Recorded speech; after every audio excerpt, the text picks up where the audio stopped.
This is Toledo Symphony Lab, a behind-the-scenes look at the world of classical music from WGTE Public Media and your Toledo Symphony. I'm Brad Cresswell. Joining me today are the Toledo Symphony's president and CEO, Zach Vassar, and artistic administrator and principal second violin, Merwin Siu. And we also have the Toledo Symphony's music director, Alain Trudel, with us today. Welcome, all three of you. Thank you. So our subject today is Dvořák and his New World Symphony, which is also the subject of the Toledo Symphony's concerts this weekend at the Peristyle. Also on that concert is star violinist Rachel Barton-Pine performing that Brahms concerto actually on a violin that was selected by Brahms. It's a wonderful story. That's Friday night and Saturday night at 8 o'clock p.m. More information at ToledoSymphony.com or call up the box office 419-246-8000. So, the New World Symphony, the New World, of course, being the United States. This is music that Dvořák wrote in the 1890s when he came to the U.S. Who wants to kind of tell a little bit of the story behind this symphony? Okay, so I guess I'm on. You've been nominated, Alain. Yeah. So some of you might know, or some of you might not know, that Dvořák was, of course, a very big star in Europe at the end of the 19th century and was hired to start a conservatory here in America. In, I think, 1892, he came for 3 years. He lasted 3 years. He was homesick, very homesick. I think he liked it here, but he was, homesick and wanted to go back to his family. We're hoping the same thing doesn't happen to you. No, it will be fine. Okay. So, but almost upon his arrival, Dvořák took a lot of his inspiration in his own music from the culture and from the folk culture and folk music from his country. So naturally, when he arrived here, he said, okay, I'm looking for what's the folk music here so that I can be inspired to write something that would be actually truly American. And it's interesting that he wanted to write a truly American a symphony written by a Czech composer, right? Yeah. So that was it. And he went through to the root of it. And that's why you hear a lot of what we call pentatonic music in this. So it's the five notes. Da, da, da, da, da, dee, da, da, da, da, da.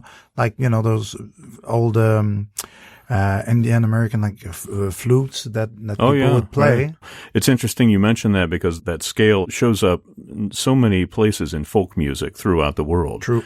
Really, it's something that we hear all the time in folk music. And we'll talk about that as well as we move on. But here is your trivia for the day. Did you know that the New World Symphony actually was taken to the moon by Neil Armstrong back in 1969?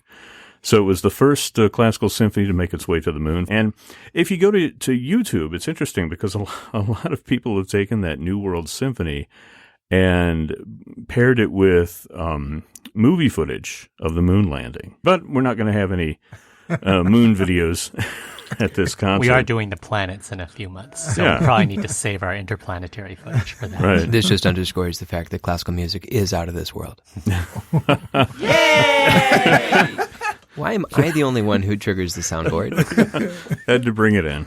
And I have another sound that I'm going to play a little bit later, which relates to Dvořák, but we'll wait a minute and come back to that.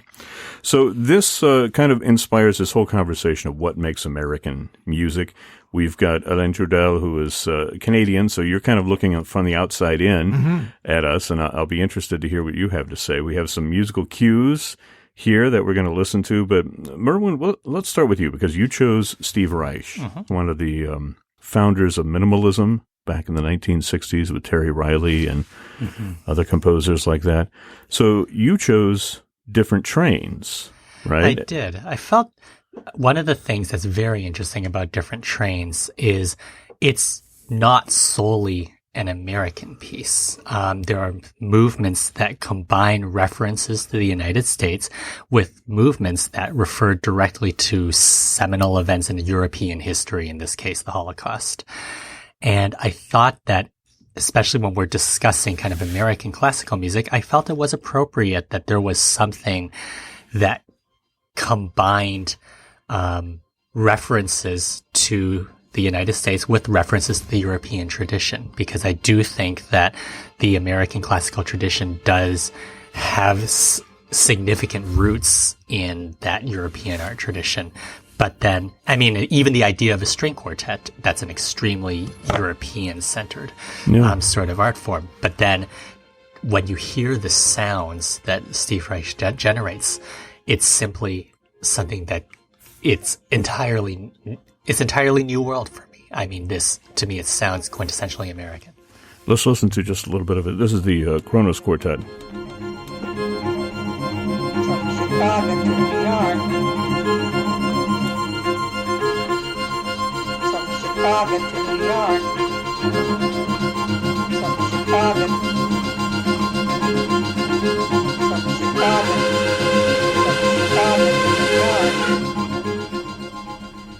It definitely sounds like a train there. Yeah. Some word painting going on. One of the things that I find that makes me feel that a piece is American is that there is a sense of space, a sense of significant distance traveled. And I think there were a few pieces I considered. Michael Dougherty's Route 66 was a piece I considered. Yeah. That was some, and I definitely wanted to think of a piece that in some way felt cross-cultural. It wasn't just reflecting one particular culture. I wasn't able to find the perfect piece that reflected the cultural diversity that is such a hallmark of the United States. But this, I felt, at least touched on that. So it was quite a tough assignment to try to think of a piece, and I did at least take the original assignment seriously of trying to find one. Zach, you want to talk about your choice? Sure. So when I think about music that is Americana to me, which might be different from American, there is this sense of, you mentioned Copeland a few weeks ago, probably too. The Copeland sound has a lot of very open and cozy harmonies, and it is emblematic of this sort of sound world that I associate with the American landscape. You called it American West. You think about those great photographs by Ansel Adams or even Ed Weston, and there is music that makes me think of those images. And you think about Nadia Boulanger. She was a wonderful instructor of American composers and performers, Copeland being one of them, but you also had people like David Diamond and Roy Harris and Virgil Thompson. And Thompson wrote his first symphony, which is, I call it the Hymn Symphony. I think it's officially Symphony on a Hymn Tune. Yeah. But, that kind of speaks to this idea of Dvořák using a spiritual, looking for the folk music and thinking about this Americana music. You have a lot of hymns. You have a lot of Protestant hymns making their way into music. And that continues, festivals, summer festivals and chautauquas and academic orchestras and choirs and churches are still doing a lot of this music written from the 1920s through the 1960s, which were very hymn focused. So that's why I went back to this symphony. And the Allegretto movement, I think it's the third movement of the symphony. Normally when you think about an Allegretto, you think about, Beethoven's Seventh has this famous one. These are typically the slow movements. But for Virgil Thompson's symphony, this ends up becoming quite a bit more than that.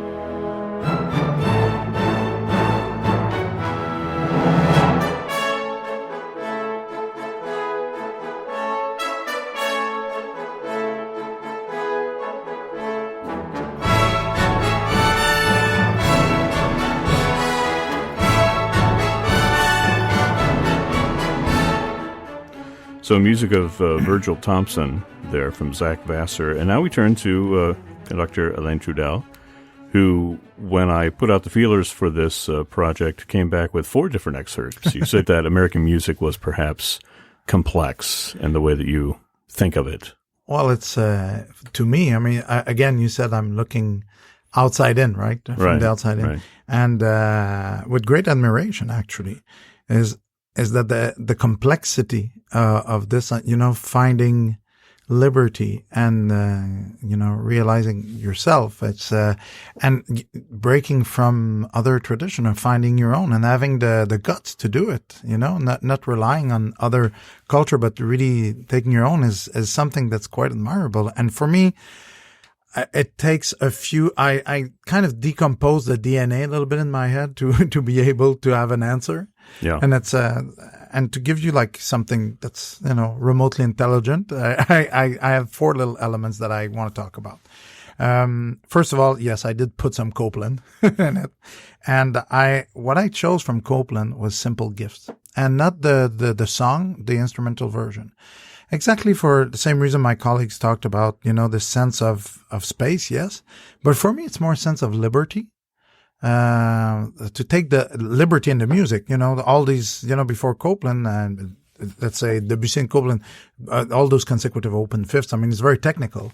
But all of this means the picture that it made.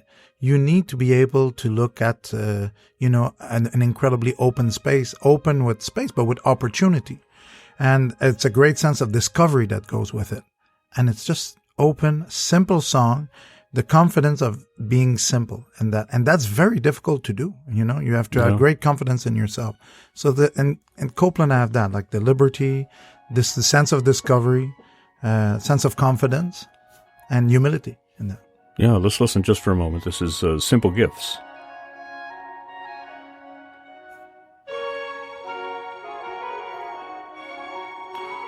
Oh, if life were only that simple. Mm-hmm. I was fascinated with your second selection because it not only features the music by this composer, it features the actual composer himself talking. I know, and we get all excited when we can hear about the composer and composer. If I can just touch upon a little thing, that in the ballet, the Appalachian Spring, where Simple Gifts comes from, Simple Gifts comes at the end after they've gone through all the complications, right? So, it's the gift to know where you ought to be. Right. And it takes you through the complexity to find simplicity. And that's something Copland went through. I mean, at this time, he would write music and Europe, they say, well, you're a baby composer or what? Yeah. But no, it's really something, you go through all of this to finally find the answer. It's like when you're looking at Mozart on the paper, you say, well, there's no sharp, no flat. It's, I could have written this, but you didn't, So that's why there's one Mozart and one Copland. Yeah. The next one I have is, of course, I'm a wind player. I play the trombone. And the great tradition of wind playing in the United States and also my country, Canada. But a lot of the great works were actually premiered here or brought from Europe by wind instrument. Tchaikovsky symphonies were transcribed for wind, and they tour the entire country with that. And also the wind instrument also represents the instrument that anybody can play or can afford. And it's the sense of a certain kind of liberty. You have the liberty that you can actually make music by playing a wind instrument, because string takes, absolutely a professor, and, it's complicated a little bit. You have to find an instrument. It's more expensive. It shows it's another kind of standing a little bit, but the wind instruments, were like, that's one of the reasons I started on one instrument, because it was available. And to make this music available and to share it is another great value that you have. And you add to that, patriotism, and you get what we're going to listen to. This is John Philip Sousa, and I'm very glad to be here with my band representing my own country, America, on this international program. When the Bond Bakers asked me to transcribe my voice and my band for this unique occasion, I was greatly honored because I realized, as Mr. Taylor has said, that some of the finest bands in the world have been engaged to play for you. I hope, however, that you will enjoy hearing me again as much as I always enjoy playing for you. I've been asked to begin with a march that is an old favorite of mine. Maybe you will recognize it.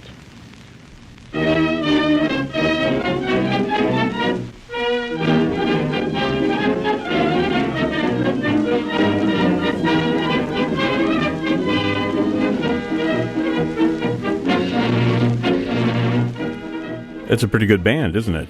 You could challenge any band to play in tune like that, to play with spirit, of course, like that. Yeah. There's tremendous spirit in that.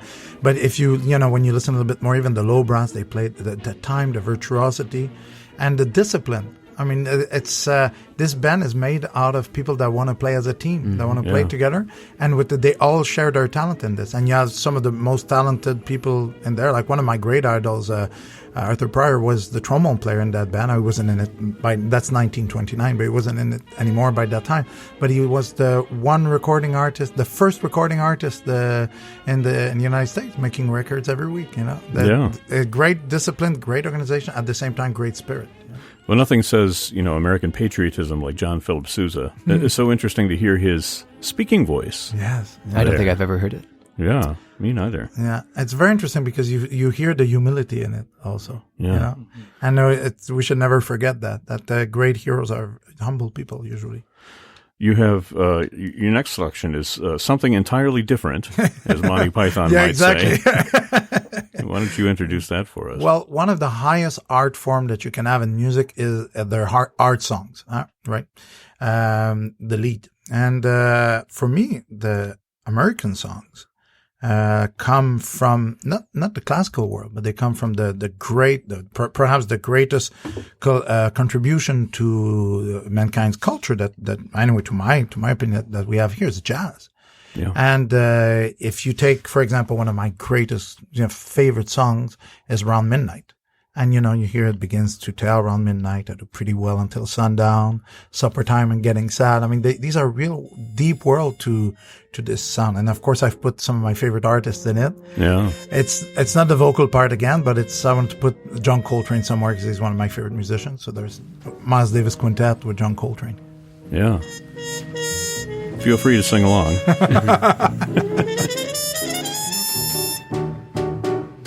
What is it about Coltrane and Davis that you love so much? Well, it's kind of a trio of great creators. Because you have Thelonious Monk, of course, the composer, who actually, when you listen to composers nowadays, they steal all the time from those jazz musicians. Like the way we bring, sorry, it's very technical, but the way we bring like a sharp 11 and something, you have a sound that's particular in Mahler, but everything that's more modern comes, those seconds, that comes from Thelonious Monk almost. And I think also it's this way of taking, it's everything that I find amazing in the American culture. There's the first person poetry, Yeah. I would like to call it like that musically, is that, you take the theme and you build your own next to it by improvising on it, right? But you have to respect the general rules of everybody, but you can be yourself. You can improvise something like Miles is doing right now. He's playing around the theme. So it's his version, it's his individuality, but within the realm of what everybody agreed that the song is. Yeah. And of course, for me, Coltrane is just as personification of a genius. It's it's amazing. Well, let's move on to your last excerpt because again, all of these selections very different from each other, very eclectic, showing different sides of perhaps the American musical tradition, and now you're focusing on something that's fairly recent, just came out in the last several years. Yeah. So, of course, you cannot go and talking about American music without talking about the great minimalists. We had some Steve Reich going. I think one of the great use that they've made of their music is to have it in operas, and operas telling stories of our, contemporary world. And there's one opera by John Adams. John Adams is a great composer. And this one opera, people talk about Nixon in China as, what's most famous, but I like Dr. Atomic a lot.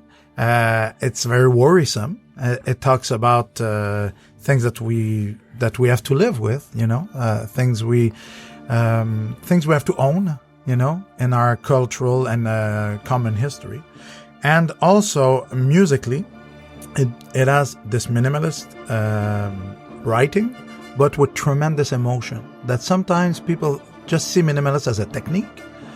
Yes, there's a technique of writing. It's like if you think of Wojciech by Alban Berg, you say, it's dodecaphonic. No, but it's so much that as you hear the D minor in it, But in this excerpt, Batter My Heart, from Dr. Atomic, this is to the service of the emotion and of the message, and it's a way not to forget, like in different trains, a way of not forgetting our contemporary history. Yeah.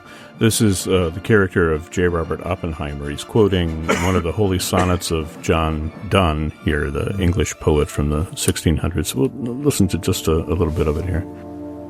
Batter my heart, three-personed God, for you as yet but knock, breathe, knock, breathe, knock, breathe, shine and see. So music of John Adams there from Dr. Atomic, Gerald Finley, performing that aria, Batter My Heart, actually, from the poetry of John Donne. And that's one of the selections of Alain Trudeau of American music. And as I mentioned to you while we were listening to that, I chose the other opera of Which John is a great Adams. opera, too. Yeah, Nixon in China, which I think of as sort of the quintessential opera. But it's funny how it's even almost a little bit dated now, having been written in the 1980s. There was a lot of attention given to it at the time because it was something novel. And now we look at it and we're like, but I still think that it is representative of the minimalist school, a wonderful representation of that. So I'm going to make us just listen to a little bit of it right here and get an idea of how it sounds, perhaps a little different from Dr. Atomic.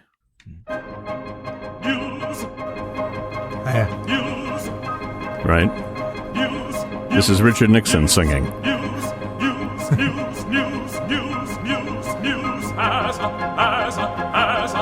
As a kind of mystery, as a kind of mystery.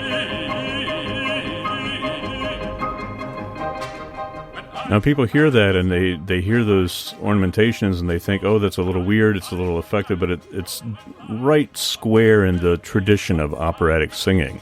Absolutely, right? absolutely. With those kinds of little ornamentations going on and the repeating of the words. You hear that all the time in Italian opera and bel canto opera. And so it fits squarely in the tradition of the European tradition, yet it's been given that sort of American theme. There's a great quote from the conductor Maren Alsop talking about American music where she says she thinks that a lot of American music sounds boisterous and not always refined. And so if you put it in context, she's talking about if you take like a piece of American music against a piece of European music, you should be able to pick out the American piece, right? Now, the other choice that I had actually was something that Merwin touched on, and that is from a composer, Michael Dougherty, who has done so many pieces that have these American icon-type themes. And, oh, that's not it. Hang on. I think there's a cab in New York looking for its horn. Maybe. Let's see if this is it. Yeah, this is actually it. Let's see if you can figure out what this is. I don't. Have you seen Elvis? Yeah. Oh, you know this piece. Yeah, we just did. We did this last year. Oh, did you? Yeah.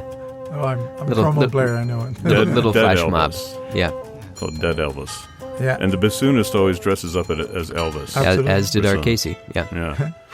What I love about this piece is it takes that Elvis song, It's Now or Never, which is also O Sole Mio, and juxtaposes it against the Dies Irae theme, that da-da-da-da-da-da-da.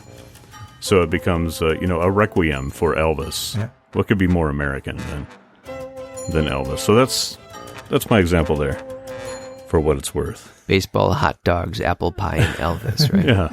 But Apple pie, symphony. We're doing this. We're seeing the minutes go by, and I'm thinking of all the things we didn't cover. We didn't It's think like, about it, yeah. Like, I'm This is your chance. What did we not cover? we don't have John Williams on there. Yeah. Superman theme that's just that leapt to mind. And, Of course. and then Leonard Bernstein. we were talking about Duke Ellington off air. Duke Ellington's like, Yeah. I mean, we're doing Duke Ellington's Harlem in a few months, that leapt to mind as something that we didn't talk about. Yeah. I mean, we did an entire American podcast without mentioning Charles Ives. Right. Yeah. I mean, it's just Well, it's impossible. it's not necessarily, and that's why. It was conceptual, though. Absolutely. Yeah. I mean, you just mentioned him, so it's okay. Yeah. I think that checks the box. Yeah. I mean, it's an impossible task to try to fill there. And I think that says something about the nature of America in general, that we have this huge, huge legacy of music and musicians. Before we wrap it up, let me just ask, when we first started out talking about this episode and people were sharing ideas, somebody wrote down on our shared Google Drive to talk about that damn bird. I quote, that damn bird. Charlie Parker? And a different kind of bird. And I had to do like a little research to figure out what this was about. And evidently Dvořák had a bird, right? Zach, you want to tell us the story?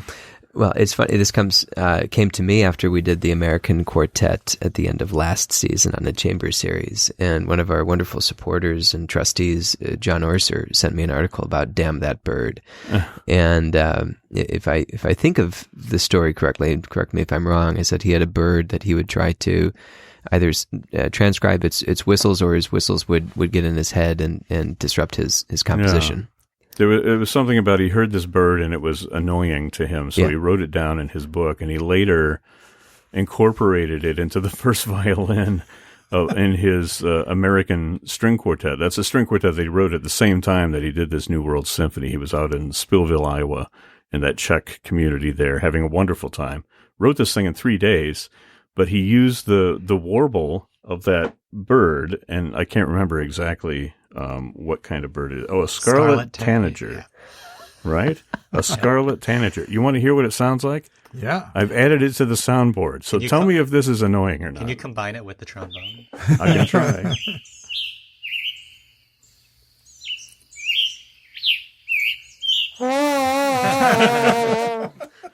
So which one is more annoying? The trombone or the bird? One of these things was a bird. Yes. Yeah. It's interesting though, because as much as Dvořák was here to write the American sound, he, like many composers, was influenced by nature, and our nature sounded different to him than his nature.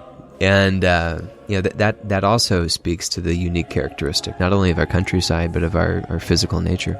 Yeah. Well, that's about all the time that we have. We do want to mention again that the New World Symphony will be performed this weekend. It's 2 concerts, both at the Toledo Museum of Art Peristyle. Also in that concert, star violinist Rachel Barton Pine performing the Brahms Concerto. And that's at 8 o'clock both nights. More info at ToledoSymphony.com or 419-246-8000.